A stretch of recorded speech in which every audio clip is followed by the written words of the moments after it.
जय हिंद दोस्तों, कैसे हैं आप सब। उम्मीद है कि आपकी बीपीएससी टीआरई 4 की तैयारी बहुत अच्छी चल रही है। मैं आपकी मदद कर रहा हूं जीएस के 40 नंबर्स के इस मार्क्स में प्रीवियस ईयर क्वेश्चन सीरीज के द्वारा। जनरल पेपर जो कि कॉमन पेपर होता है 1 to 5, 6 to 8, 9, 10, 11 और 12।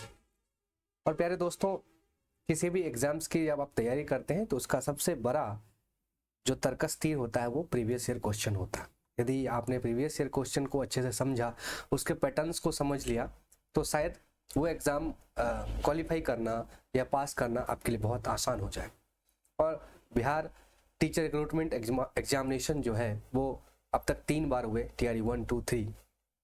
और जो टीआरई 4 की तैयारी कर रहे हैं उनके लिए ये 1, 2, 3 का सवाल एक गीता और रामायण के जैसा होगा। तो चलिए इस कड़ी में हम आज बात करेंगे टीजीटी क्लास 9th और 10th का। मैं एपिसोड वाइज बात कर रहा हूँ। पहला एपिसोड जो कि लोड हो चुका है, इस पर आपने नहीं देखा है तो पहले उसे देखिए। मैं आपको थोड़ी सी जानकारी दे देता हूँ। ये जो पहला एपिसोड है, यहाँ पे आप देख सकते हैं, ये पहला एपिसोड पीजीटी 11 12 टीआरई 1 का मैंने 40 क्वेश्चन कराया। अगर आपने नहीं देखा तो जल्दी से डिस्क्रिप्शन बॉक्स में लिंक्स है या फिर प्लेलिस्ट में जाकर देख सकते हैं। अभी जो आपके सामने मैं करवा रहा हूँ वो एपिसोड 2 है, जिसमें टीजीटी क्लास 9 10th के कुल 40 प्रश्न शामिल है। टीजीटी में आपने किसी भी विषय का परीक्षा दिया हो, वो सेम डे एग्जाम होता है, तो 40 प्रश्न सबके कॉमन होते हैं, चाहे टीजीटी मैथ हो, साइंस हो, हिस्ट्री हो, पॉलिटी हो, सोशल साइंस हो, जो भी हो। तो चलिए बात करते हैं और शुरुआत करते हैं एक प्यारे से मोटिवेशनल कोटेशन से कि समस्याएं हमारे जीवन में बिना किसी वजह के नहीं आती। ये कहते हैं कि समस्याएं हमारे जीवन में बिना किसी वजह के नहीं आती, उनका आना इशारा है कि हम अपने जीवन में कुछ बदलना है। उनका आना इशारा है कि हमें अपने जीवन में कुछ बदलना है। तो इन्हीं प्यारी लाइन से हम अपने सेशन की शुरुआत करते हैं। जैसा कि आप जानते हैं कि शुरुआत में मैं आपको यही बताता हूँ कि जीएस के ये 40 प्रश्न कहाँ कहाँ से आते हैं। तो हिस्ट्री से 8, यानी आप यूँ कह सकते हैं इंडियन नेशनल मूवमेंट, भारतीय राष्ट्रीय आंदोलन से 8, ज्योग्राफी और पॉलिटी से मिलाकर के 8 आते हैं, बट पॉलिटी से अभी तक एक भी सवाल बीपीएससी ने पूछे नहीं है। साइंस से 8 और करंट अफेयर से 8 और मैथ से 8, कुल 40 प्रश्न। इसी को थोड़ा एलिबरेट करें तो मैथ और रीजनिंग में 8 प्रश्न कहा जाता है बीपीएससी के द्वारा, लेकिन अब तक रीजनिंग के कोई सवाल उसने एक आध छोड़ कर दिया नहीं है। करंट अफेयर के ये 8 प्रश्न, पॉलिटी और ज्योग्राफी तो पॉलिटी से पूछा नहीं है, ज्योग्राफी से कुल 8 प्रश्न आते हैं। और साइंस में अगर देखें तो फिजिक्स, केमिस्ट्री और बायो मिलाकर के कुल 8 प्रश्न पूछते हैं।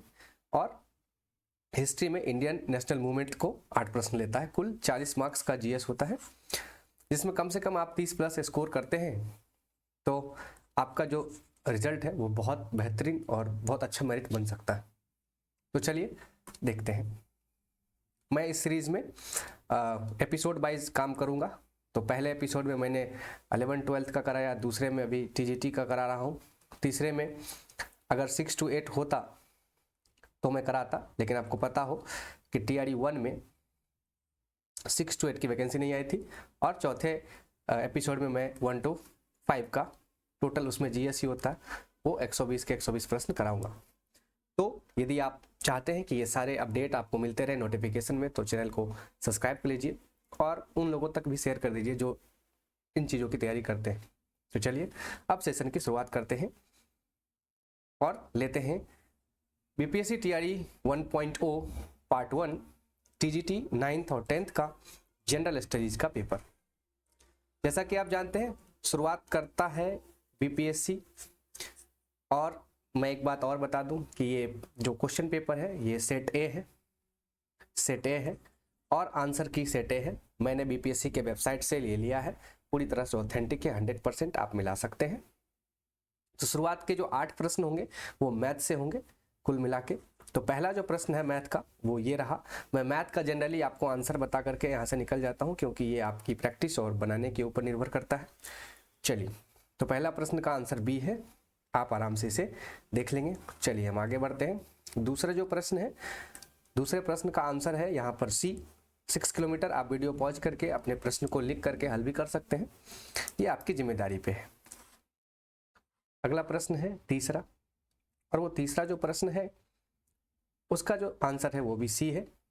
तो इस सी को आप कंसिडर करेंगे और बना करके चेक करेंगे। चौथा प्रश्न है, चौथा जो प्रश्न है उसका जो सही जवाब है वो बीपीएससी ने अपने आंसर की में सी दिया है, तो सी आंसर कंसीडर करेंगे हम लोग। और छठे प्रश्न, सॉरी चौथे के बाद पांचवें प्रश्न, और पांचवें प्रश्न में बीपीएससी ने जो आंसर दिया है वो भी सी ही दिया है, तो सी को कंसीडर करेंगे। पूरी तरह बीपीएससी के फाइनल आंसर की पर हम आधारित कर रहे हैं, एक भी दिक्कत आपको नहीं होगी। क्वेश्चन नंबर 6, इसका आंसर बीपीएससी आंसर की में बी दिया गया है। और उसी तरह क्वेश्चन नंबर 7 को अगर देखें तो 7 को बीपीएससी ने इसका आंसर भी बी ही रखा है। क्लियर है। अब आते हैं प्रश्न नंबर 8 यानी कि आखिरी प्रश्न मैथ से, और इस 8वें नंबर प्रश्न का जो सही जवाब बीपीएससी ने अपने फाइनल आंसर की में दिया वो है बी। तो ये कुल 8 यानी कि मैथ से अगर देखें तो कुल 8 प्रश्न है, कुल 40 प्रश्न है जिसमें से 8 निकल गए। अब 32 प्रश्न को हम लोग आगे करेंगे। चलिए आगे बढ़ते हैं। अब जो प्रश्न है जनरली सेट ए में बीपीएससी 9 नंबर से साइंस को पूछता है, तो चलिए साइंस देखते हैं। पहला प्रश्न जो साइंस से पूछा है वो है निम्नलिखित में कौन सा फोटो इलेक्ट्रिक उपकरण डिजिटल अनुप्रयोग के लिए सबसे उपयुक्त है। तो वो फोटो इलेक्ट्रिक उपकरण जो डिजिटल अनुप्रयोग के लिए सबसे उपयुक्त है वो है फोटो वोल्टिक सेल। ये सारे आंसर्स बीपीएससी के फाइनल आंसर की से मैं दे रहा हूं। चलिए अगला प्रश्न है 10 नंबर, किसी विखंडनीय द्रव्य का क्रांतिक द्रव्यमान होगा। तो किसी विखंडनीय द्रव्य का क्रांतिक द्रव्यमान क्या होगा, ये बीपीएससी ने पूछा है टीआरई 1 में, टीजीटी में। तो इसका सही जवाब है दोस्त बीपीएससी के अकॉर्डिंग ऑप्शन बी, श्रृंखला अभिक्रिया हेतु आवश्यक न्यूनतम द्रव्यमान। चलिए 11वां प्रश्न देखते हैं। फलों को जबरदस्ती पकाने के लिए निम्नलिखित में से किस गैस का उपयोग किया जाता है। तो 11 नंबर प्रश्न जो है उसका सही जवाब बीपीएससी ने दिया एथिलीन। एथिलीन ही होता है, एक होता है एसिटिलीन। जो फलों को जबरदस्ती पकाने के लिए निम्नलिखित में से किस गैस का उपयोग किया जाता है। तो जबरदस्ती पकाने का मतलब है कि आप कृत्रिम रूप से आर्टिफिशियल पकाने की कोशिश कर रहे हैं, जिसमें एथिलीन गैस का प्रयोग हो गया। और यदि आप नेचुरली देखें तो नेचुरली तो एसिटिलीन गैस होती, एसिटिलीन। तो हो सकता है आगे के एग्जाम में वो एसिटिलीन के बारे में पूछ लें। 12वां प्रश्न जो साइंस से है वो है निम्नलिखित में से किसकी ऑक्टेन संख्या 0 है। तो जब बात करते हैं ऑक्टेन संख्या का तो option A B C, BPSC ने ऑप्शन ई दिया है, उपयुक्त में से कोई नहीं। बीपीएससी का जो ऑप्शन है वो उन्होंने ई नंबर दिया, इनमें से कोई नहीं। बात भी सही है, ये भी नहीं है, इसका तो 100 होता है, इसका 100 से थोड़ा कम होता है, और ये इससे भी थोड़ा कम होता है। उसने कहा कि 0 किसका होता, तो 0 जिसका होता है वो है एन-हेप्टेन। एन-हेप्टेन। तो बीपीएससी ने ये ऑप्शन ही नहीं दिया, तो आंसर इसने ही दिया, तो आप याद रखेंगे एन-हेप्टेन। चलिए आगे बढ़ते हैं और लेते हैं अगला प्रश्न। लीची का खाद्य भाग है, तो लीची का जो खाद्य भाग है वो है एरिल, ये आपने पढ़ा ही होगा बायोलॉजी में। आणविक ऑक्सीजन का पत्तियों से निकलना कौन सी भौतिक क्रिया है, यह 14वां प्रश्न है। तो 14वें प्रश्न का सही जवाब है विसरण, 14 का ए बीपीएससी ने जो दिया है। 15वें प्रश्न है किस गुणसूत्र पर जीनों की आपेक्षिक स्थिति ज्ञात करने की प्रक्रिया कहलाती है। किसी गुणसूत्र पर जीनों की आपेक्षिक स्थिति ज्ञात करने की प्रक्रिया क्या कहलाती है, तो वो कहलाती है जीन मानचित्रण, ऑप्शन सी, जो कि बीपीएससी ने अपने फाइनल आंसर की में सही माना है। चलिए आगे बढ़ते हैं, लेते हैं 16 नंबर प्रश्न। ब्रायोफाइट में बीजाणु मातृ कोशिका होती है, बिल्कुल होती है, ऑप्शन बी द्विगुणित होती है, डाइपोल्ड होती है। आगे बढ़ते हैं, 16 प्रश्न हो चुके हैं, आपको पता ही है 8 प्रश्न मैथ से और 8 प्रश्न साइंस से जो हम लोग देख चुके हैं। अब जो प्रश्न होंगे वो जनरली बीपीएससी तीसरे नंबर पर करंट अफेयर को रखती है सेट ए में, चूंकि ये सेट ए की बात करें तो करंट अफेयर में देखिए, करंट अफेयर को देख के आपको ये पता चलेगा कि टीआरई 4 जब होगी तो करंट अफेयर का क्या बेस होगा बीपीएससी का। चलिए देख लेते हैं फटाफट करंट अफेयर को। उपन्यास टॉम ऑफ सेंट के लिए अंतर्राष्ट्रीय बुकर पुरस्कार 2022 किसने जीता, तो ऑप्शन ए गीतांजलि श्री और डेजी रॉकवेल ने जीता था। तो हो सकता है 2024 का पूछे आपसे, जब टीआरई 4 आप दे रहे हो, इस बेस पे आप तैयारी करेंगे तो ज़्यादा बेहतर रिजल्ट होगा आपका। भारत के 74वें गणतंत्र दिवस पर कौन मुख्य अतिथि था, तो हो सकता है अब इस बार 76वें का पूछे जब आप बीपीएससी टीआरई 4 दे रहे हो। तो चलिए इसका सही जवाब ढूंढ लेते हैं, अब्देल फतह अल सीसी है, जो कि बीपीएससी ने अपने फाइनल आंसर की में दिया है। बिहार के किस जिले में प्रथम तैरता हुआ सोलर ऊर्जा संयंत्र बनाया गया? तो दरभंगा में बनाया गया। ये बहुत ही अच्छा करंट अफेयर था बिहार से रिलेटेड, तो इस चीज को हम लोग देखेंगे। बिहार में निम्नलिखित में से किसे जीआई टैग मिला है? तो जीआई टैग जो मिला है वो किसे मिला है, ये प्रश्न पूछा गया है, तो ये मगही को मिला है। तो ये हो गया 24 प्रश्न। तो ये 8 प्रश्न थे करंट अफेयर के, तो 8 मैथ के, 8 साइंस के और 8 करंट अफेयर के हो गए। अब 8 आएंगे आपके ज्योग्राफी से और फिर 8 आएंगे हिस्ट्री से। चलिए देखते हैं। सूची 1 को सूची 2 से सुमेलित कीजिए। 4 कंकर कायल मांड। तो 25 नंबर जो सवाल है वो मिलान करने वाला है और इसके लिए सही जवाब है जो बीपीएससी ने दिया है हमें, वह है ऑप्शन बी। तो ऑप्शन बी को आप देखेंगे, ये है हमारा option B the correct answer. A का दूसरा, यानी ए को आप मिलाएंगे दूसरा में 4। उसके बाद नेक्स्ट जो बी नंबर है कंकर, उसको तीसरे में मिलाएंगे बांगर, यानी खादर और बांगर मिट्टी होता है। 4 जो होता है वो डेल्टाई क्षेत्र में होता है जहां नदियों अपने सारे कचरे को जमा करती है। उसके बाद है कायल, सी का 4 तटीय मैदान और डी मांड पंजाब का मैदान। क्लियर है? चलिए आगे बढ़ते हैं। 26 नंबर प्रश्न जो कि बीपीएससी ने पूछे हैं टीआरई 1 में, क्या कह रहा है? निम्नलिखित में से कौन सी सहायक नदी ब्रह्मपुत्र से उत्तर दिशा से नहीं मिलती है? तो ब्रह्मपुत्र आप जानते ही कि कैलाश मानसरोवर से निकलती है और इस तरह से भारत में आती है।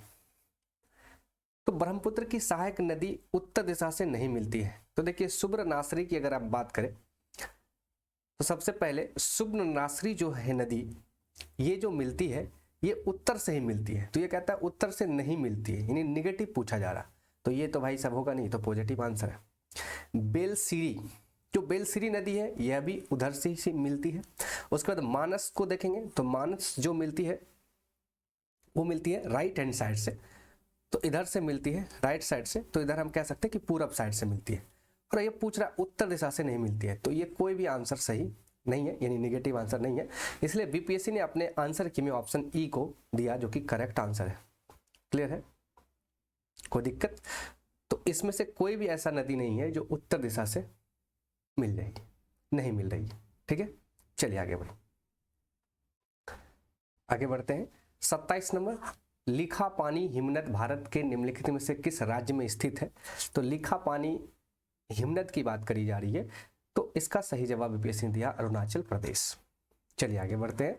मगध एवं अंग का मैदान किसके हिस्से हैं? तो ज्योग्राफिकली और थोड़ा मिडाइवल हिस्ट्री और एंशिएंट हिस्ट्री से मिक्सिंग सवाल है। मध्य गंगा का मैदान जो है वो है अंग और मगध का हिस्सा, जो कि आज मुंगेर, भागलपुर, पटना, बेगूसराय, ये सारे जो डिस्ट्रिक्ट्स हैं ये अंग मगध और अंग के क्षेत्र में आते थे। तो ये मध्य गंगा का मैदान है, क्योंकि मिडिल गंगा का मैदान पूरे बिहार में ही है। चलिए आगे बढ़ते हैं। जलप्रपात और नदी के निम्नलिखित जोड़ों में से कौन सा जोड़ा सम्मिलित नहीं है? ये ध्यान देने वाली बात है कि बीपीएससी ने निगेटिव पूछा है कि कौन नहीं है। तो यदि हम बात करें यहाँ पर जोग और शरावती, तो गरसोप्पा या जोग जो है वो शरावती नदी पर है। ये बिल्कुल सही बात है, जो कि कर्नाटक में है और जिसकी ऊंचाई लगभग 253 मीटर है। तो ये एकदम करेक्ट बात है। और ये कहता है सम्मिलित नहीं है, तो ये तो सम्मिलित है भाई साहब। कपिल धारा कावेरी, कपिल धारा कावेरी, ये कह रहे हैं कावेरी, जबकि ये गलत है। कावेरी में नहीं, ये एक्चुअली होती है नर्मदा में। ये कहाँ पर है? नर्मदा, मध्य प्रदेश में। तो ये सम्मिलित नहीं है, तो एक निगेटिव हमें मिला। दूसरा धुआंधार गोदावरी, ये भी गलत है। ये भी कहाँ पर है? नर्मदा, नर्मदा नदी मध्य प्रदेश के जबलपुर में। तो ये भी निगेटिव मुझे मिला।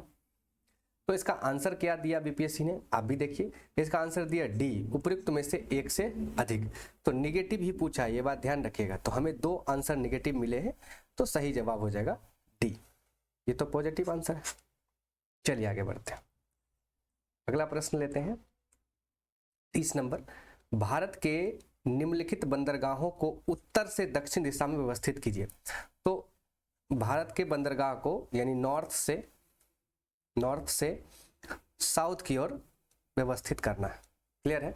तो नॉर्थ से साउथ की ओर व्यवस्थित करना है, और ये सब आपको देखेंगे तो ये साउथ एरिया में, मतलब इस एरिया के ही सब है। तो सबसे ऊपर जो है वो विशाखापट्टनम ही है। तो 4 को 1 कंसिडर करते हैं हम लोग। तो इसका सही जवाब बीपीएससी ने जो दिया है वो दिया है बी नंबर। तो पहले 4 आएगा ये वाला, फिर आएगा 1 नंबर, फिर 2 नंबर, फिर 3 नंबर।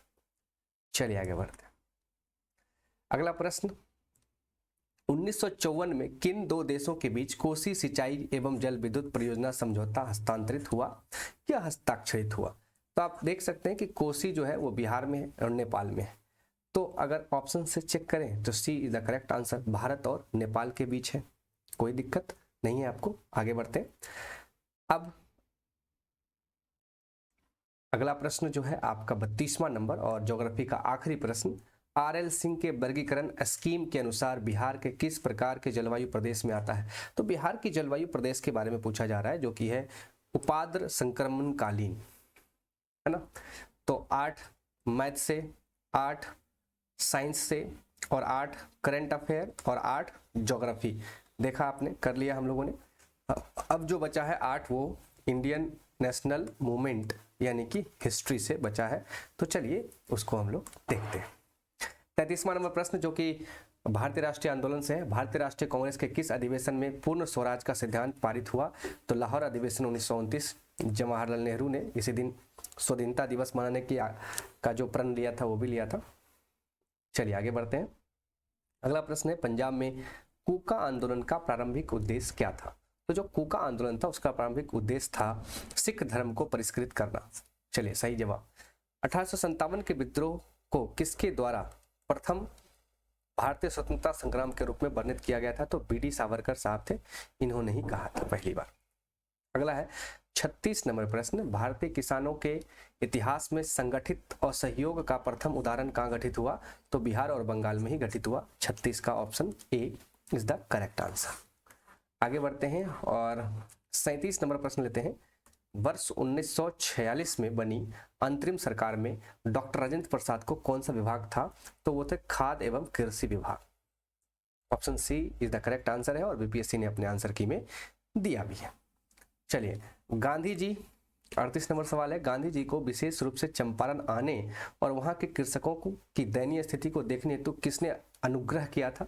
राजकुमार शुक्ल, जो पश्चिमी चंपारण मुरली भितरवा गांव के रहने वाले थे। 1916 के लखनऊ अधिवेशन जो कांग्रेस का हुआ था उसमें जब ये लोग आए थे तो यहीं पर उन्होंने गांधी जी से रिक्वेस्ट करी थी। चलिए आगे बढ़ते हैं। 39, मुस्लिम लीग द्वारा किस तिथि को मुक्ति दिवस मनाया गया? तो सही जवाब है 22 दिसंबर 1939 को। क्लियर है। आगे बढ़ते हैं और 40वां प्रश्न और आखिरी प्रश्न जीएस का, नेशनल कॉलेज और बिहार विद्यापीठ का शिलान्यास किसने करा था? महात्मा गांधी ने किया था। तो जब हम लोग अंग्रेजों की लड़ाई लड़ रहे थे अंग्रेजों के साथ, तो महात्मा गांधी ने कहा कि हमें अपने स्कूल कॉलेज खोलने होंगे ताकि अंग्रेजों की कमर टूटे।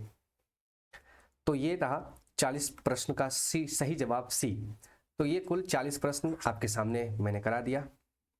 इसी तरह जैसे हमने पीजीटी करा दिया, हमने टीजीटी करा दिया, और आपको पता है कि टीआरई 1 में 6 to 8 का तो हुआ नहीं था, तो 6 to 8 का क्वेश्चन ही नहीं एग्जाम में के लिए आया ही नहीं था, यानी कि कोई वैकेंसी नहीं थी। तो 1 to 5 का है जो अब हम कराएंगे नेक्स्ट सेशन में, जो कि हमारा तीसरा एपिसोड होगा। और इसमें 150 के 50 जीएस होते हैं, सॉरी 120 के 20 जीएस होते हैं। तो हम उस चीज को